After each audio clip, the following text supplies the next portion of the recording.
Hello, and welcome to my video on art pieces by John Holcraft. John Holcraft is a representative artist who lives in the UK.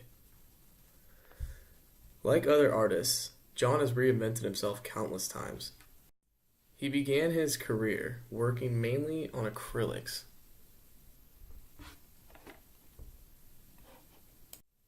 Although he started on acrylics in the mid-90s, Holcraft is more known for his recent paintings that are satirical pieces of art, as he has a strong love for pointing out flaws in society. He does so in such a professional and intelligent way, too. Here is a quick example of his work. In this painting, you can see the money wrapped up with a mistletoe, saying Merry Christmas above it, implying that the money is a present. I'm guessing for Christmas. Normally, a present such as this would be wrapped up with an object inside, maybe with gift wrapping paper, not just money. Holcraft enjoys doing digital works that deal with society's greed, ultimately criticizing them, obviously. This piece is showing the greed that Christmas now brings, in Holcraft's opinion. I believe that he is clearly trying to say that the greed in society makes people only want money instead of what Christmas is supposed to actually be about, which is family. This piece ties into the next object, which is my investigated piece. Before fully diving into this photo, I like to just look at the simple things that I see with my eyes. I see a box with a Facebook symbol on it, a man in a white shirt, and him pouring what it seems to be Facebook lights out of the box into a bowl. This piece of digital art is so spot on and eye-opening in my opinion. Social media has been around for a while now. And Holcraft seems to have a strong dislike towards the subject. Looking more into what can be seen in this photo, you can see a man pouring a bowl of cereal. Possibly for breakfast, but there's no knowing for sure, obviously. This is no ordinary bowl of cereal, though, because the cereal is Facebook likes, and the bowl is actually a dog bowl. I will dive into this shortly. The medium used in this art piece is digital screen printing, giving it the look as if it is an old advertisement from the 50s, in my opinion. With John's use of soft, warm colors as the base with red and white, the painting has a warming feel to it.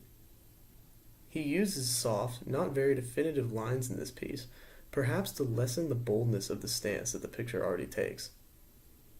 Looking more specifically at the meaning of the piece, it's easy to say it represents the fact that people's egos are filled by the amount of likes that we can obtain on social media.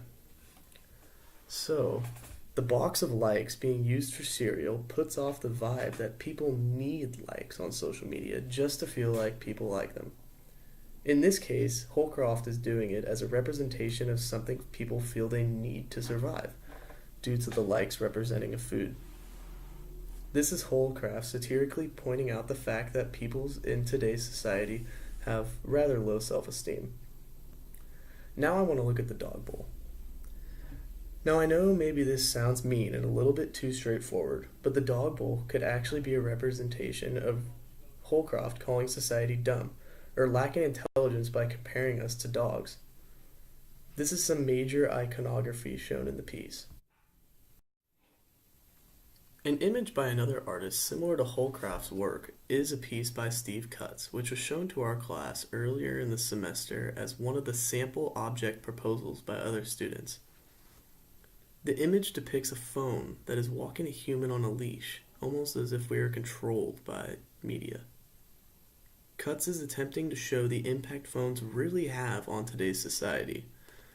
One little detail that I love about this painting is the fact that the phone is holding a toy for the pet human that is made out of two symbols for likes on Facebook. That is just another example of people feeling the need to get likes on social media to feel happy. This is where I believe the direct correlation between Holcraft's piece I chose with Cutts' painting lies, in the fact that people's happiness and egos are filled by social media, which is extremely unhealthy. Esther Hernandez is another artist who also has a piece of art related to those of Holcroft's called Sun Mad. This piece of art was used to protest the pesticides used in the growing of grapes that would eventually be used as raisins. Now, although John's art is not protesting a specific cause, these pieces are connected in the way that they are made. Esther's and Holcroft's art pieces are both done electronically, thus being screen prints. Due to this fact, both of their pieces have a similar look and feel to it, in a sense that they each sort of look like they're an ad from the past. This piece of art by Esther can be found on page 296 of our textbook. In conclusion, Holcroft is a very intuitive artist who is insanely creative in my opinion.